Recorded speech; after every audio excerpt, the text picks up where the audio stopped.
رانا ثناءاللہ صاحب، اس وقت جو بات چل رہی ہے حکومتی بینچز کے اندر وہ یہ ہے کہ اپوزیشن جو ہے وہ زیادہ کامیاب نہیں ہو سکتی، تحریک عدم اعتماد نہیں لا سکتی۔ آپ نے بھی یہی کہا تھا، تحریک عدم اعتماد لانے میں اپوزیشن کو کن مسائل کا سامنا ہے اور حکومت اسے کس طریقے سے رد کر سکتی؟ دیکھیں، جو عدم اعتماد کی تحریک ہے، جو متعلقہ رولز اسے ریگولیٹ کرتے ہیں، اس کے مطابق جو بھی موور ہو تو اس تحریک کے اوپر جب اسپیکر صاحب جو ہیں وہ ڈیٹ فکس کریں گے تو یہ پھر ان کی ذمہ داری ہے کہ وہ آن دیٹ ڈے جو ہے وہ اکثریت، یعنی مثال کے طور پہ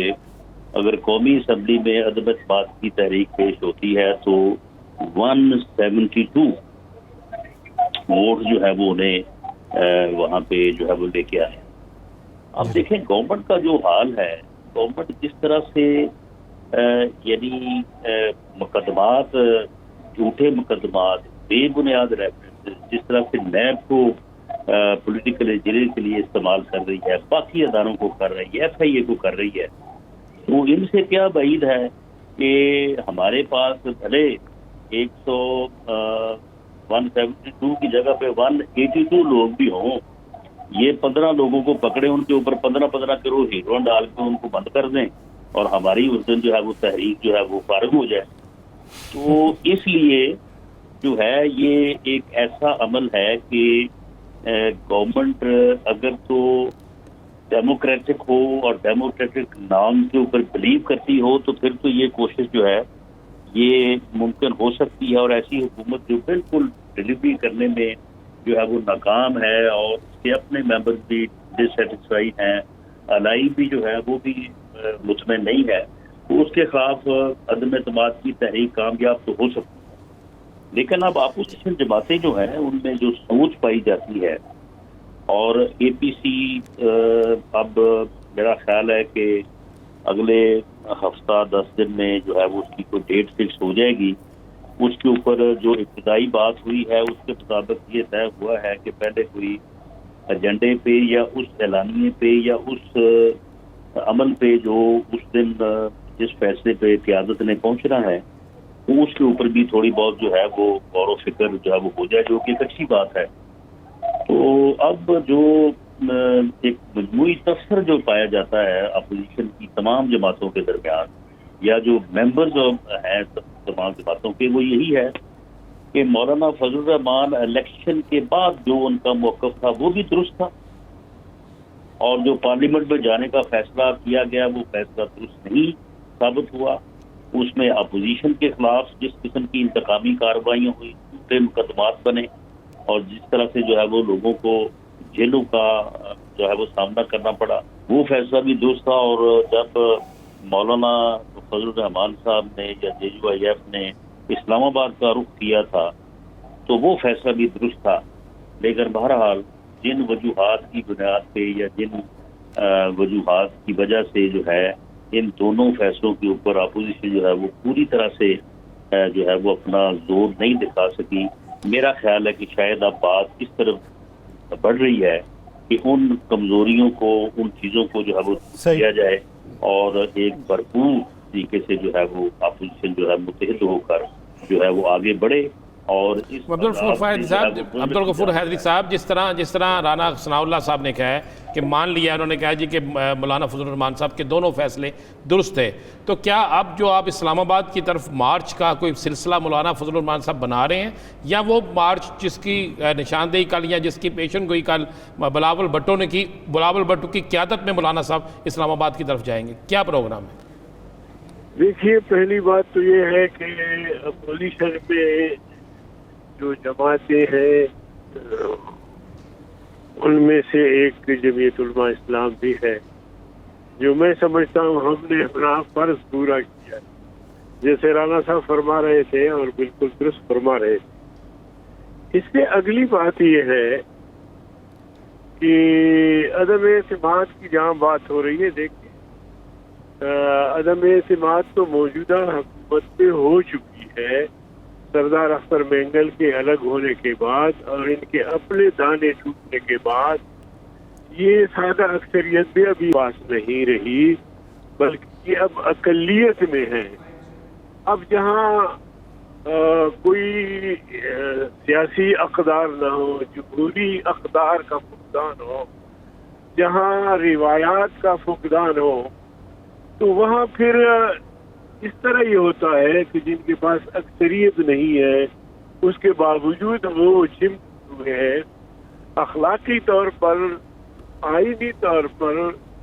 جمہوری رواج کو مد نظر رکھتے ہوئے اس حوالے سے دیکھا جائے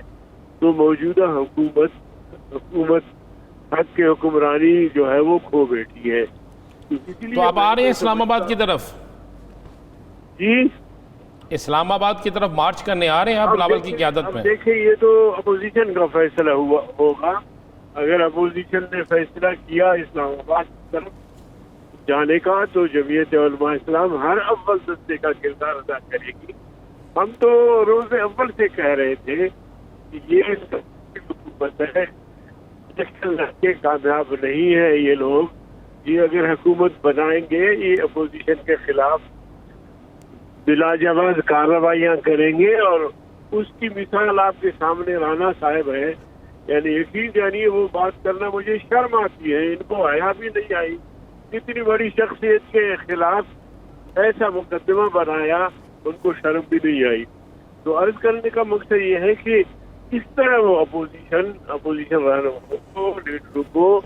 بلا جواز گھسیٹ رہے ہیں جعلی کیس بنا کر, اور نیب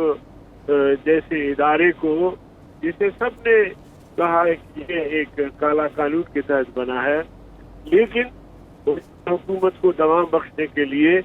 اور اپوزیشن کو بلیک میل کرنے کے لیے یہ ادارہ قائم ہے. یعنی آپ کی نظر میں اپوزیشن کا متحدہ فیصلہ ہوگا اسلام آباد مارچ کرنے کا تو آپ ہراول دستے کا رول اپنائیں گے. رانا ثناء اللہ صاحب, آپ کو یاد ہوگا کچھ دن پہلے آپ نے ہمارے ہی پروگرام میں کہا تھا کہ میاں نواز شریف صاحب باہر اپنا بھی علاج کروا رہے ہیں اور اس حکومت کا بھی علاج کر رہے ہیں. اسی علاج کے دوران انہیں اشتہاری ہونے کا خطرہ بھی آن پڑا ہے. آپ تو قانون دان ہیں, کیا کوئی تشویش کی بات ہے یا پھر معمول کی کوئی کارروائی؟ آپ کے علم میں ہے کہ اس سے پہلے جب میاں نواز شریف صاحب ایسے حالات سے دو چار ہوئے تھے تو اس وقت ان کو 2 دفعہ عمر قید کی سزا ہوئی, اور جب اللہ تعالیٰ نے ان پہ کرم کیا تو وہ جب واپس آئے تو ہر چیز جو ہے وہ نارمل ہو گئی تھی. یہ اس قسم کے اشتہار, اس قسم کے ریفرنس, اس قسم کے کیسز اور اس قسم کی سزائیں جو ہیں جو پولیٹیکلی موٹیویٹڈ ہوں, جو جھوٹ اور تکبر, نفرت, انار پہ مبنی ہوں, ان کی کوئی میعاد نہیں ہوتی. یہ انشاءاللہ تعالی ہر چیز جو ہے یہ وقت آنے پہ جو ہے یہ ٹھیک ہو جائے گی, ہٹ جائے گی, اور جب عوام کا ساتھ میاں نواز شریف کے ساتھ ہوگا انشاءاللہ اور اللہ تعالیٰ کا کرم اور فضل ہوگا تو وہ کوئی چیز ان کا راستہ نہیں روکے. مولانا صاحب 2 سوال ہیں آپ سے, پھر اس کے بعد رانا صاحب کی طرف چلیں گے. ایک تو 18ویں ترمیم کے حوالے سے آپ نے بڑا سٹینڈ لیا, اس پہ بتائیے گا. اور ایک چیز جو پوری قوم جاننا چاہتی ہے, روزانہ مقلے کا شکار ہو جاتی ہے, چودھری برادران نے آپ سے وعدہ کیا کیا تھا؟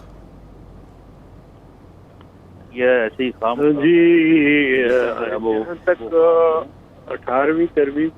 مجھ سے آپ پوچھ رہے ہیں؟ جی مولانا صاحب سے. جہاں تک 18ویں ترمیم کی بات ہے, یہ میرے خیال میں